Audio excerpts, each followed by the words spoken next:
Broncos Country. It is the morning after the Broncos' tough Week 1 loss, 26-20 to the Seattle Seahawks. We've let some things settle. We reviewed the game again, took some notes, and we'll talk about what needs to change, what went wrong, and is it time to panic here in Broncos Country? So let's react to it. Before we get into it, guys, smash that like button, subscribe to the channel. If you like all things Denver sports, fantasy football, or just really sports content in general, I'd love to bring you guys some raw, uncut footage. Nothing's edited, and all these opinions are mine. So love to have you guys on the channel as well. So let's react and let's bring a little bit of calmness to Broncos Country, who is panicking really unjustifiably. So let's get into it. Guys, a couple of things that really stuck out to me yesterday, and there's a lot more negatives than there were positives. But the good news is that there's a lot of negative for this team to look at, to be able to fix. And I think it starts, in my opinion, after rewatching and rethinking about it, with the coaching staff. I think Sean Payton had a clear plan going into the game, but his problem was he reverted from the plan way too early.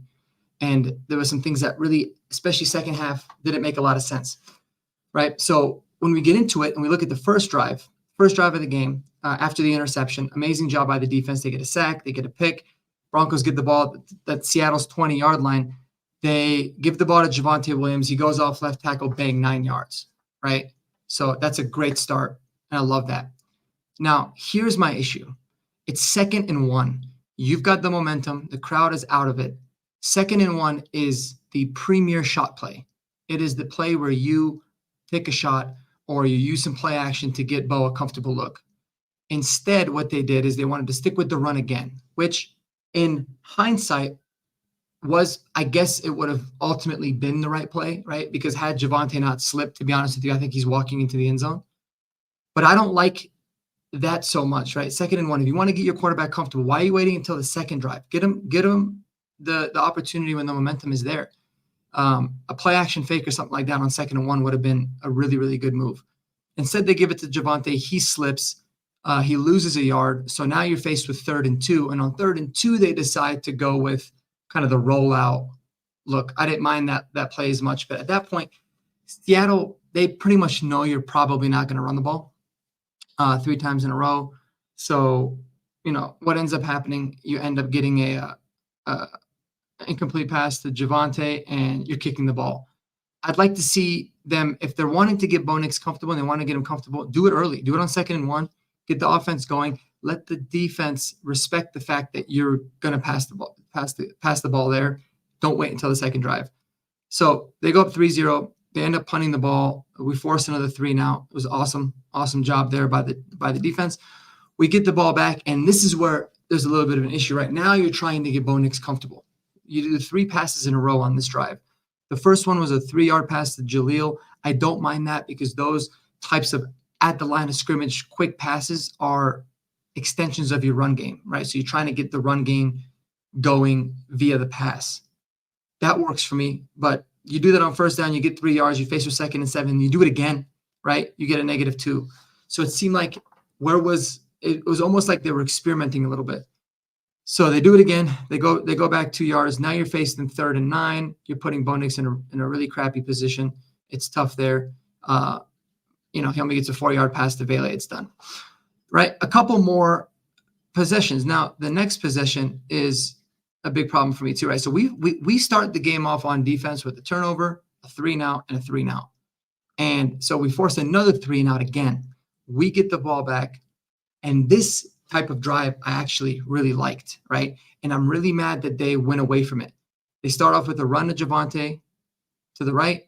They go with another run to Jaleel McLaughlin for another 4 yards. So they get 3 yards with Javonte, and they get 4 yards with Jaleel. Now you're in a 3rd and 3. Okay, that is a fine down and distance to be. You get 3rd and short, you're good with that. Bo Nix throws the ball incomplete. It hits little Jordan Humphrey right in the hands. He drops it. It almost seemed like after that particular play, Sean Payton almost went into like scrap the game plan and try something different. Why not give that a shot again, right? Because what ended up happening is, the next time they would get the ball, it would be, later in the first. It ended up leading to an interception there on the 1-yard line. But they they ended up kind of going away from the run game completely. Started off with a pass to Sutton for 4 yards and a pass to Josh Reynolds for 3. And then Bo Nix ends up taking off for the scramble, gets the first down after the challenge. And then he takes a deep shot on first down that's incomplete. And then, they get a nice completion there to Devon Vele. So they really started getting a little bit of momentum going. 3rd and 1, they run the ball with Javonte. So in that drive that led to the pick, they started to get a little bit of a flow. It was more with the pass game setting up the run, but they started to get a little bit more of a flow. Estime had a really nice run, even though he fumbled, it was recovered. The run game was working. And then, there was a deep shot. There was a deep shot there later. It was intercepted, and then they ended up going kind of in panic mode. So when you look at the first half, the Broncos had some really good drives in where they were running the ball and getting 4 yards a clip, 5 yards a clip at times. But they ended up, having the hurry up offense in the 2-minute drive before the half. They ended up getting points that ended up working out. And in the second half, it's like they completely wanted to revert and go away from it. And I don't really understand why that was the case. Because even after Bo Nix threw that interception, Sean Payton goes with, 3 passes in a row. And it was just, it was frustrating in that sense. Because it's like, why are you not trying to stick with the run game? And more so, why are you not being a little bit more creative? So I'd like to see them be a little bit more creative with the run game. Pass the ball early to set that up, or do some play action fake off from under center, or do some jet sweeps, something to kind of offset a little bit of that. Especially moving forward, teams are going to stack the box. So how can you run the ball more effectively from a stacked box? Now, another thing we emphasized yesterday on the live stream with Jeremy and David Talks Broncos, and one thing I actually heard Terrell Davis talk about on the radio this morning too, which I thought was interesting, because he said the exact same points that we did. Why are we not picking a running back? I don't care if it's Estime, I don't care if it's McLaughlin, I don't care if it's Javonte Williams. I really don't care at this point. Why aren't we sticking with one guy and trying to get that guy into a rhythm, right? I've always said I think Jalil's the best running back on his team, but I can understand why they'd want to give it to Javonte or Estime more for that physical. Find a guy, pick him, and give him the carries early and often. Let him get into some sort of a groove, some sort of a rhythm. Javonte slips, and all of a sudden you're putting Jalil in, and then you mix in Estime. It's weird. It's something that I don't like to see. I don't like to see a running back by committee in general, but when there's 3 guys, it's really frustrating. So pick a guy, let him get into a rhythm. I like for it to be, maybe Javonte at first, because Javonte can give you some physical runs. He can really set the tone early, and he can still get you production in the pass game out of the backfield. So why aren't we utilizing one guy? That's what I would like to see the Broncos do, is pick one running back and feed him the ball and let him get into a groove. Even if he has, some 2-yard carries, some runs for loss, he's not really averaging a really good average. You got to stick with it, because eventually it's going to pop off. And this Steelers game is going to be a really good opportunity for them to do it, because it is going to be a defensive battle. I think our defense matches up well with their offense. And I think that their defense obviously matches up really well with our offense. So this is going to be a good opportunity for us to establish the run early, but the best way to do it is with one guy. And if you look at Sean Payton's history, that's how he likes to run it. So I don't know why he hasn't really been doing that in his tenure here in Denver, but definitely not in week 1. So I want to see that. Now, I'd also like to see that mixed in with more tempo, right? When you look at the drive before the half, where Bo Nix led the team down, had a really good throw to Josh Reynolds, ended up leading to a field goal. And then the last drive of the game, where Bo Nix ended up rushing for a touchdown, the tempo was helpful. Now, a lot of people were like, well, the Seahawks were in prevent. They weren't really in full-on prevent. They were still playing very similarly. The difference is that Bo Nix looked to other avenues. He started looking for, the matchup with Reynolds. He started getting Dulcich involved a little bit more. He started utilizing his legs. But I'd like to see a little bit more tempo to get them off balance, the defense specifically, especially when you're playing here at home.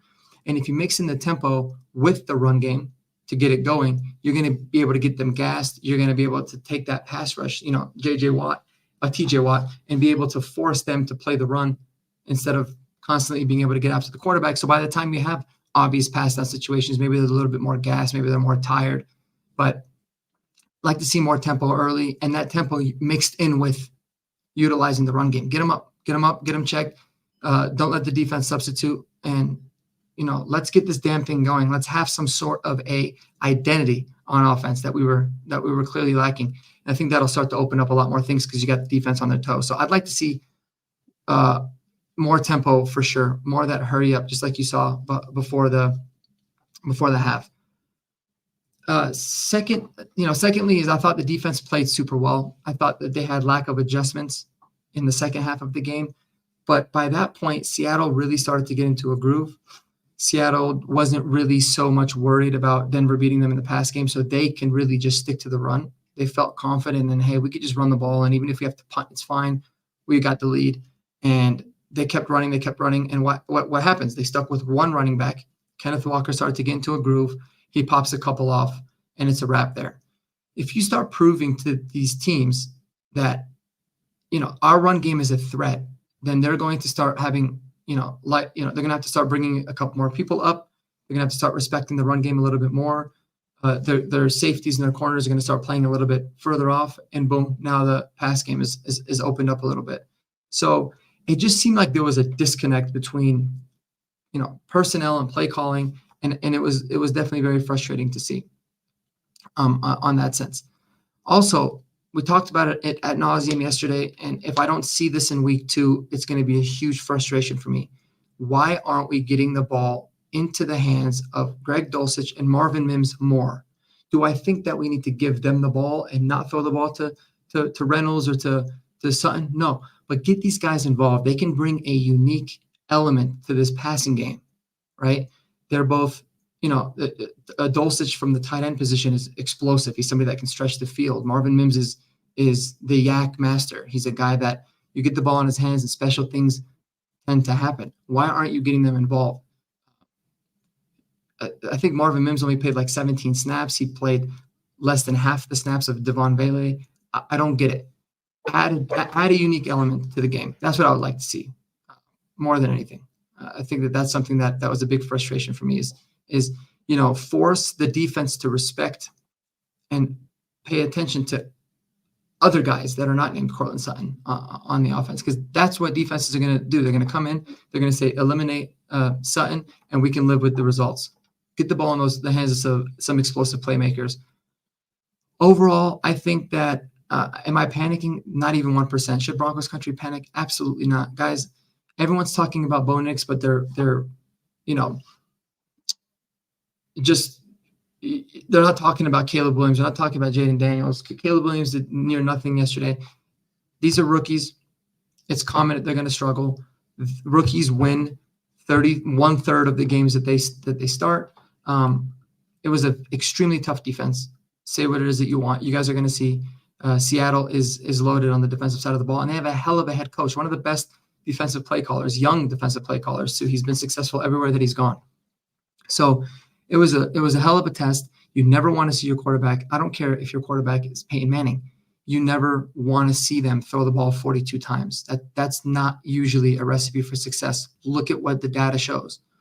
So especially not a good thing for a rookie quarterback. I think there's a lot of great things for Bo and this team to learn.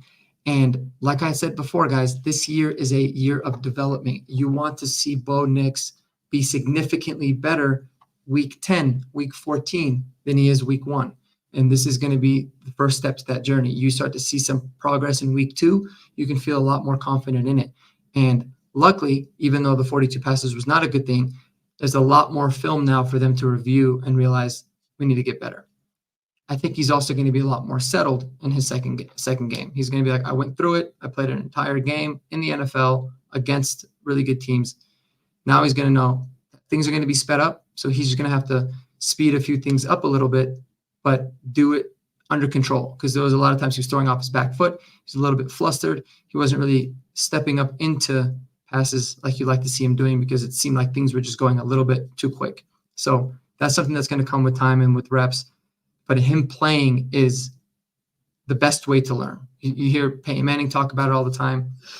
You hear a lot of other quarterbacks talking about how getting the people in there, getting quarterbacks into play. That's how they learn the fastest.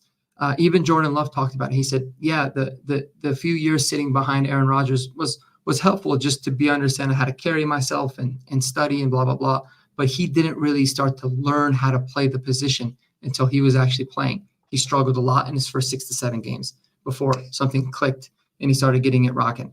So no time to panic at all, guys. I feel like I just seen some things on Twitter, on social media that's driving me crazy. It's like this is the first game, guys. So let's relax and let's keep building this thing.